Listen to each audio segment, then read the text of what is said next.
Samsung has a loyal customer base in the United States, but news of the latest recall has many wondering where to turn. I was a huge Apple fan, and then I moved over to Android and Samsung, so now I'm kind of in between. I don't know what to do anymore. I'm afraid of going on a plane or other people on a plane with their phones now. Samsung is permanently suspending production of its high-end phone, the Galaxy Note 7, after the latest round of images like these showing replacement, supposedly safe phones apparently suffering the same instances of spontaneous combustion that led in September to a global recall of the initial batch of 2.5 million. Oculus, maker of Gear VR virtual reality goggles, have updated their app so it no longer works with the Note 7 out of safety concerns. Major U.S. carriers are offering a refund or replacement, but some consumers say they'll ignore the warnings.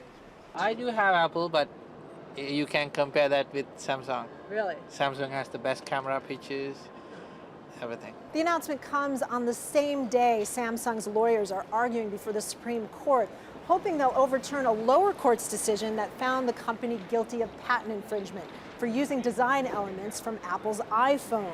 They're hoping the court will reduce the $930 million in damages they've been ordered to pay.